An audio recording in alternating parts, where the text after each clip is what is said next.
De volta com o Educador Entrevista, eu recebo agora o advogado Rafael Prodóximo. Obrigado pela participação conosco. Boa tarde. Boa tarde, Lu. Muito obrigado o convite que me foi feito para estar aqui hoje falando um pouquinho dessa legislação do Covid-19. E é sempre um prazer voltar a essa casa que leva a comunicação a você que está aí na sua casa, em Batatais, né? Então, muito obrigado ao convite e vai ser um bate-papo muito gostoso, como sempre. Bom, nós temos visto aí, né, que desde o início das mobilizações, nós temos uma estrutura de legislação federal, né, que foi implementada, os estados com as suas legislações e os municípios também. Isso tem gerado uma discussão gigantesca, porque você tem diferenças nessas legislações, o que causa muito questionamento. Olha, por que tal lugar está fazendo assim, tal está fazendo assado? É possível isso legalmente? Como é que funciona essa distinção legal? Isso é muito importante a gente começar abordando isso, porque isso é uma dúvida recorrente na população e até em nós que às vezes estudamos direito, porque a gente nunca, você tem uma ordem de cima, mas é muito a soberania entre os estados, entre os municípios, ela tem proteções dentro da Constituição que protegem a soberania do prefeito, do governador e do chefe do executivo federal, que é o presidente da República. Isso tem matérias na Constituição que elas pré-estabelecem aquilo que é só de competência do prefeito, o que só o prefeito pode determinar, aquilo que só o governador pode determinar e aquilo que o presidente da República pode. Isso só pode ser discutido no judiciário caso haja um conflito de competência entre os órgãos, né, entre os entes da federação, estados, governo federal e municípios. Né? Mas nós temos, por exemplo, quando a gente fala de solo, sempre quando a gente fala de solo, com relação a funcionamento de comércio, a gente fala primeiramente do prefeito. Uhum. O prefeito, dentro do seu município, ele é o órgão responsável, competente para cuidar. O Estado ele tem uma atribuição, nesse sentido, subsidiária. Né? A gente pode, você pode endurecer, né? Você pode ir além do que o governador propôs, mas nunca menos. Né? Você sempre pode colocar, flexibilizar mais nunca, mas sempre enrijecer sim, está dentro da competência do prefeito. E aí nós temos a competência do governo federal, né? Nos atos do presidente da República, que também é de forma subsidiária, são orientações, mas que não... Como que eu posso explicar para você? Está dentro da competência dele algumas coisas. Por exemplo, igual nós falamos agora há pouco, os bancos. Os bancos eles têm uma normativa federal que eles estão obedecendo, só que eles estão dentro do município. Uhum. Ele tem um estabelecimento dele dentro do município, então ele também, além da sua proteção do governo federal, ele também está distrito a cumprir as recomendações do município, da legislação vigente aqui. Então, isso que fique claro, né?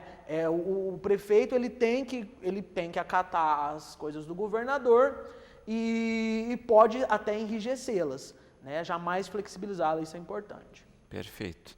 Então, e é o que a gente acabou vendo com vários despachos do Ministério Público, né, em algumas cidades que flexibilizaram além do que o ato do governador pede, né? Olha, o ato do governador falava de alguns estabelecimentos, eles abriram esses estabelecimentos que o governador proibia e estão tendo ações do Ministério Público porque tomaram iniciativa por conta própria, indo contra o ato estadual. Isso é um problema que, né, o Ministério Público, a gente sempre fala que ele tem uma dupla atribuição. Né? Ele é o fiscal da lei, né? E ele também é o poder punitivo do Estado, ele é aquele que busca a punição. Então, ele é responsável de fiscalizar o cumprimento, ele é o órgão, né, hoje que nós temos no nosso país que mais faz isso, né, e pró-sociedade, né, ele é um auxiliador da sociedade nesse caso. E nós vimos, infelizmente, vários, né,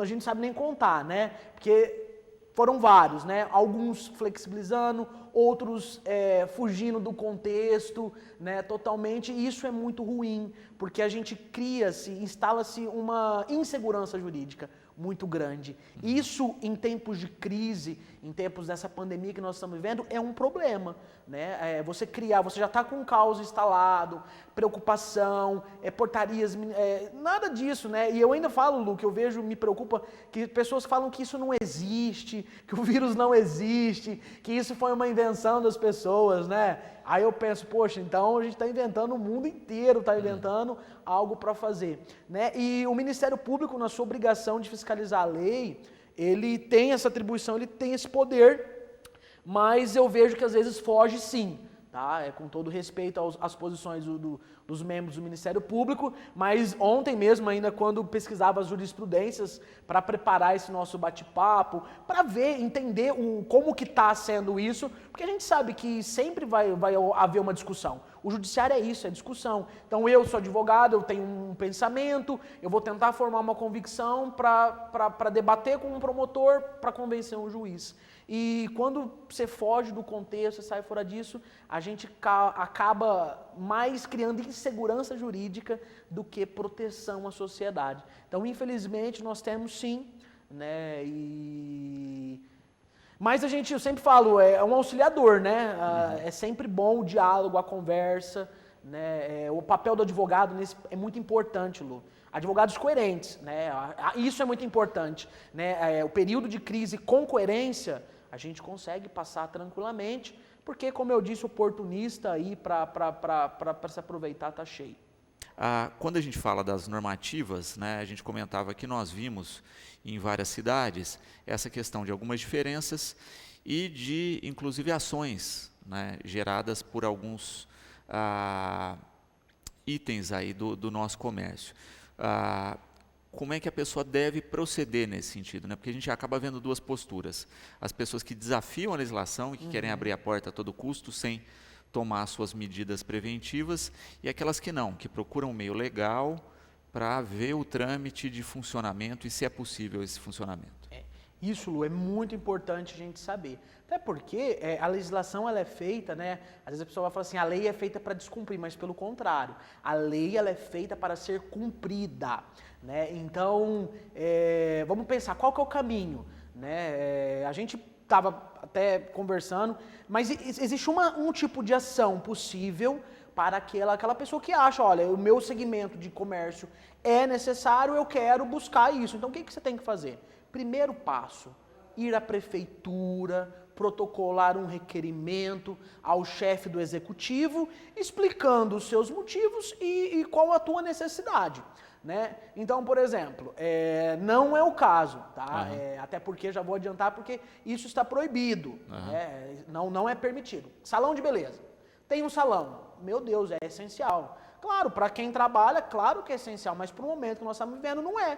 Está fora da legislação, não é possível. Mas eu quero insistir. Então, o que você vai fazer? Faz um requerimento para o prefeito, senhor prefeito, eu preciso cortar meu cabelo das pessoas, não sei o quê, eu vou me cuidar, tal. Manda o prefeito. O prefeito, embasado na legislação que nós temos, né, que vai negar, provavelmente, porque está proibido. Tá? Já até adianto, se alguém aí depois for mandar alguma pergunta, eu já falo, o salão de beleza não está em funcionamento. A secretária da Saúde ontem frisou isso, né, na sua fala, na sua live, no boletim diário, não está, gente. Tá? Então, sempre você tem que se atentar ao que está previsto no decreto do governador e nas normativas do Estado de São Paulo. Né? Além do decreto do governador, tem uma lei, que eu não vou me lembrar o nome, mas fala lá no decreto, que é a do governo federal, que ela estipula o que é essencial e o que não é. Né? Então ela tem um rolzinho lá, A, B, C, D, isso, e você tem essa possibilidade. Então o primeiro caminho, eu vejo com a minha empresa é importante, é necessário, eu vou abrir minha porta e começar a trabalhar? Não. Faz um ofício, um requerimento ao prefeito, endereça e aguarda o resultado. Rafael, o prefeito negou e eu ainda insisto. Aí existe uma ação que chama mandado de segurança. É a única que é prevista para esse caso. Aí você procura o advogado que a tua empresa tem e toma as medidas. Aí vai passar pelo Ministério Público e assim por diante. Né? Eu não sabia, até fiquei sabendo recente, parece que Batatais nós tivemos casos, né, de um determinado estabelecimento conseguir, né, e e conseguir uma liminar, né? Os processos são públicos, a gente consegue acesso a isso. Então, aí fica da consciência de cada um. Eu sempre gosto de falar, Lu, é necessário trabalhar, é importante, sim, todos nós, eu, você como profissional da imprensa, né, todos nós precisamos. Só que num período desse, a gente tem que trabalhar com coerência, com transparência, com tranquilidade. Muitas pessoas vão querer se aproveitar, né? Uma das coisas que eu até vi que o Dr. Mário, nosso presidente da UAB, a qual eu quero mandar um abraço para ele, de sempre deixar a porta aberta para fazer esses esclarecimentos à população, não vamos usar de oportunismo, né? Período de crise para fazer oportunismo, isso não dá. Tenho certeza que deve ter filas de advogados, às vezes, batendo nas portas. Você quer abrir? A gente consegue uma decisão, a gente consegue uma liminar para você. E às vezes o cara desesperado, né, querendo trabalhar, vai fazer isso. Mas não façam, procure sempre alguém que você conhece, né? A nossa cidade é pequena, todo mundo se conhece, tem vários bons advogados, vai lá, consulta o doutor, fulano, até porque tem gente de fora, viu, Lu? Eu já fiquei sabendo de escritórios de fora que estão ligando nas empresas, procurando nome, para falar, você quer abrir, a gente entra com uma ação, e assim por diante. Então é isso, respondendo a pergunta de forma objetiva, quero abrir, vejo que me enquadro. Entra com um requerimento na prefeitura, o prefeito é a autoridade máxima da cidade, ele vai ouvir o comitê, vai ouvir a secretaria e vai despachar no sim ou no não. Resposta negativa, não concordei? Mandado de segurança. A Daniele concorda aqui com você, né, que infelizmente a gente está vivendo também um período de oportunismo e desonestidade, que é o que mais existe, infelizmente, e que as pessoas se esquecem da lei do retorno, né? Pode demorar um pouquinho, mas quem está usando o período para oportunismo vai acabar pagando aí, né? Também uma questão dos nossos espectadores aqui, falando a respeito de serviços contratados no período, né? Nosso espectador fala o seguinte, que a esposa tem um salão de beleza que nesse momento está fechado em função da legislação e que eles têm um serviço de internet, né? Se é possível, nesse momento, né, eles tentam entrar em contato para a suspensão do pagamento, e a empresa diz que não. Se tem alguma brecha na legislação nesse sentido, né, porque eles não têm o ganho e como pagar o serviço, e que o serviço, inclusive, que não está sendo usado, já que o espaço está fechado. Tá. Isso é bem complexo, tá? O que eu vou falar aqui vai se aplicar, cada caso é um caso. Tá? A gente sempre, você tem que, até aproveito para falar, né, e já falei isso aqui hoje, bom senso é o que vai reger todos os nossos contratos. O contrato de aluguel, foi consultado várias vezes nas últimas semanas sobre aluguel, né? Posso parar de pagar meu aluguel? Posso deixar de pagar meu aluguel? Contratualmente falando, não. Né? Estamos em calamidade pública, tudo bem, mas isso não impede um contrato de vigorar. Então, assim, de aluguel, por exemplo. Mas você pode procurar o dono da casa e se conversar, olha, tá difícil, não estou trabalhando, sou autônomo, você pode parcelar para mim isso, quando voltar eu te pago R$1.000, eu vou te pagar 200 a mais por mês durante 5 meses, ou eu te dou metade do aluguel esse mês. Isso, gente, nós vamos ter que aprender. A lei, ela nem sempre foi feita para resolver tudo. Hoje, com o Código de Processo Civil novo, né, e até eu vou mandar um abraço para o Paulo, para o Batista, para o Adir, que trabalham no Sejusc, nós temos os meios alternativos de resolução de conflitos, que são as conciliações, as mediações. Então, nesse período de crise, é importante a gente frisar isso. Mas, com relação à pergunta, nós não temos uma legislação que fale nenhum dos decretos presidenciais, do governador, nem do prefeito, que tenha, e nem que possa, né, suspender uma cobrança de um serviço, né? O que eu penso que pode ser feito, né? Por exemplo, ontem eu fui consultado uma situação dessa, ônibus de faculdade. Aqui na nossa cidade nós temos, não estou falando de Batatais porque eu não sei qual que é a situação da associação daqui dos estudantes que rodam. Então, por exemplo, uma cidade, Presidente Venceslau, uma moça que eu conheço me consultou, olha, o boleto chegou e a associação, lá, a empresa que leva de ônibus, cobrou o valor integral. Aí eu penso, a gente tem que se resguardar de duas formas. Se o período que se está cobrando é referente a um período viajado, ok, É dívida, é devido, você viajou, você tem que pagar. Só que se é um período que não rodou, eu acho que aí deveria ser feito uma reanálise porque o serviço não foi prestado. Ou seja, você pode, claro, cobrar uma porcentagem, né? O que eu estou falando aqui não é legal, não tem norma. Mas, por exemplo, se o meu custo operacional de logística é 30%, né, com a minha folha de pagamento, você mantém isso, porque o ônibus ele não gastou o combustível, ele não pagou o pedágio, ele não teve o desgaste dos pneus, de toda a sua mecânica. Então nós temos a possibilidade do quê? De baixar esse custo e você repassar para o consumidor somente aquilo que de fato é, olha, meu custo fixo é tanto, então eu tenho que repassar, se era 250, vocês vão pagar somente 100 esse mês para manter o serviço ativo e quando voltar, volta ao normal, né? Nós entendemos que as empresas elas têm funcionários, etc e tal, só que o serviço que não foi prestado ainda, ele não pode ser cobrado, tá? Ele tem uma graduação, né? Tem uma proporcionalidade. Então, assim, com relação à pergunta do serviço de internet, eu indico, não estou usando, vai lá, conversa, o proprietário não aceitou, às vezes vai ter que cancelar, vai fazer o quê? Né?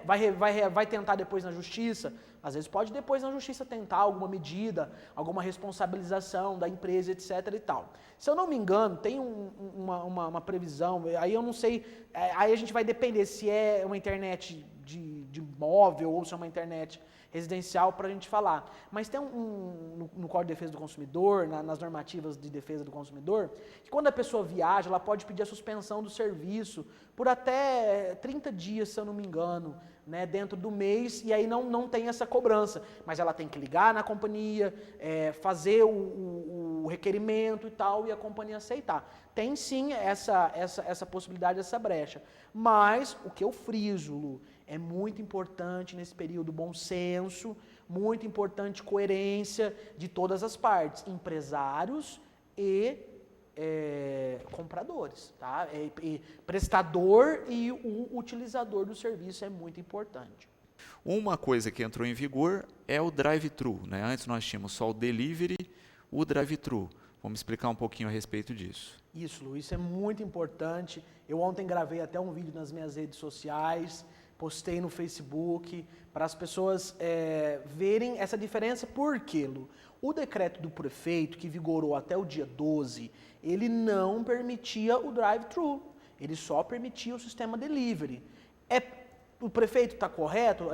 Tá, porque, como eu disse lá no começo da entrevista, ele pode endurecer o decreto do governador, mas flexibilizar ele não pode. Então, como uma atitude do prefeito, da secretaria, do comitê, eles optaram por um período de estratégia, né? Aí vai como foi discutido lá dentro, não vamos permitir o drive-thru, somente o delivery. E terminou a vigência do decreto que proibia dia 12, que foi domingo de Páscoa, e ontem o prefeito lançou um novo decreto falando que está seguindo agora o decreto do Estado de São Paulo, do governo, que expressamente permite, olha, sistema de bares, restaurantes, marmitarias, drive-thru ou delivery, tá? Visando o quê? Uma proteção das pessoas, né? Então hoje, você que vai comprar um lanche, vai buscar uma marmita, todo o ramo de alimentação, tá? Nós estamos falando de ramo de alimentação. Então você pode fazer o pedido online, digital, via telefone, um canal que a pessoa, que o bar, que o restaurante, que o carrinho de lanche disponibilizou, você faz o pedido, combina o prazo de entrega e vai buscar lá na porta do estabelecimento. Antes do decreto, não estava permitido fazer isso. Uhum. Ah, Rafael, fizeram, estava fazendo. Tudo bem, aí é da tua consciência de empresário, do teu negócio. Mas não estava permitido. Agora sim. Então, isso facilita por quê, Lu? O que eu vejo? A gente estava com um problema de falta de mão de obra, de motoboy, né? Uhum. Eu, por ser presidente da Comissão de Defesa do Consumidor, comecei a receber reclamações de preços abusivos de entrega, né? Então estava acontecendo, né? Claro, não são todos, às vezes acontece, né? Às vezes a gente não quer tirar um serviço de alguém, o motoboy também está trabalhando, ele está recebendo para isso é importante, mas a gente não pode, igual eu já disse, usar de oportunismo para fazer alguma coisa, né? Então, assim, com essa nova fase, né, acho que a gente pode dividir a primeira fase na nossa cidade, que foi o decreto do prefeito, que vigorou até o dia 12, e agora nós estamos numa segunda fase, né, que a gente acata todas as medidas do governo de São Paulo, não só do decreto, mas as normativas também. Então, o que muda é isso. Você pode, então, combinar o que você vai comprar com o estabelecimento, né, com o bar, o restaurante ou o carrinho de lanche, né, e você pode ir lá na porta, retirar, pagar. E sempre, gente, quando eu falo isso, respeitem as orientações da OMS, tanto vocês que estão trabalhando, quanto você que está indo buscar. Coloca a tua máscara, tem o álcool gel no teu carro, o pessoal que vai fazer a entrega, coloca a máscara no teu funcionário, leva lá no carro, evita o contato, voltou do carro, higieniza. Isso é coisa que nós vamos viver agora por um período. Então, eu gostei particularmente dessa flexibilização do drive-thru, porque também é uma forma de, às vezes, não tá demorando tanto, né? Para buscar é mais rápido, né? Coisa de 20, 30 minutos no máximo, o lanche está pronto. Mas se você tiver que esperar a entrega, às vezes demora 2 horas, 3 horas, porque não tem esse tanta estrutura, você tem 2 motoboy, né? Eu conversei com uma pessoa domingo, ela falou assim, olha, meu motoboy caiu, eu tô com um só, o que eu vou fazer com os meus pedidos? Né? Então eu achei muito importante, né, essa flexibilização. E é importante destacar isso, né, para todos que estão nos assistindo, né, como os estabelecimentos da cidade, a grande maioria deles não tem aquela estrutura convencional do drive-thru, né, da pessoa chegar com o carro, entrar num corredor, né, fazer o pedido e depois retirar lá numa janelinha. Então o que acontece? Olha, não é para ir direto no carrinho de lanche para fazer a compra lá, é para ligar antes, como a gente já estava fazendo e pedindo a entrega, mas ao invés da entrega a gente combina o horário, passa lá e retira. Não é para ficar se aglomerando em torno de marmitaria, em torno de carrinho de lanche. Liga, faz o pedido, combina o horário, chega lá, retira, paga e vai embora. É esse o conceito, porque se a gente tenta burlar isso, né, a gente está se prejudicando, colocando a própria saúde em risco. Exatamente. E também está prejudicando o comerciante, que pode ser notificado, pode sofrer as sanções legais aí por não estar cumprindo certinho as normas, então tem que entender isso. Posso ir buscar? Posso. Fico sem a taxa da entrega? Fico, mas desde que seja tudo combinadinho, certinho, para não prejudicar o comerciante e não colocar a saúde em risco. É isso, perfeito, Lu. A sua fala é extremamente necessária, muito... É isso mesmo, tá, gente? Todo cuidado é pouco, tá? Eu vejo muitas pessoas falando, mas eu não tô doente. Eu não tô, mas a gente já cansou de ouvir na TV, o ministro da Saúde, as orientações sempre falam assim, às vezes a gente tá sintomático, né, pegou, mas ainda tá na fase de transmissão, mas não tá com sintoma. Então, vamos nos proteger, vamos tomar o cuidado, vamos seguir as orientações, né? Isso vai ser importante, valoriza, né, o comércio, esse pessoal que está trabalhando, os profissionais da saúde estão trabalhando muito, gente, para dar conta do recado lá nos hospitais, na UTI, né? A nossa cidade é pequena, os nossos leitos, a secretária disse ontem, estão ocupados, todos estão ocupados, nós não temos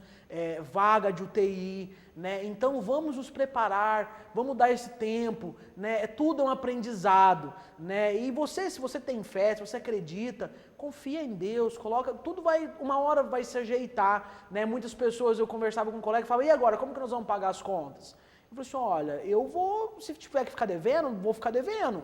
Se eu não tiver como pagar, eu não vou pagar, mas não é por isso que eu vou sair desrespeitando todas as leis, todas as normas para fazer isso. Quando isso tudo passar, vai, renegocia, né? E isso é o que nós vamos ter que fazer. Então, gente, ouçam sempre, tá com dúvida? Eu consegui ligar, vou falar para você, eu consegui ligar na secretaria hoje, eles me atenderam, esclareceram todas as minhas dúvidas, quero agradecer o Ronaldo, eu conversei com ele hoje, pela manhã, consegui falar com ele me esclareceu várias dúvidas. Então, se você está com dúvida, se você está com algum problema, liga na secretaria, cara, o pessoal está indo às redes, está falando, está colocando a cara para bater, né? Então liga, pergunta, o que eu faço com isso? Isso está legal, isso não está? Ou se sentiu lesado, conversa com o advogado. Ontem mesmo eu conversei com uma moça que ela falou assim, Rafael, eu precisava de imprimir um papel, né? Eu imprimi 20 centavos a impressão, só que a taxa de entrega é 3.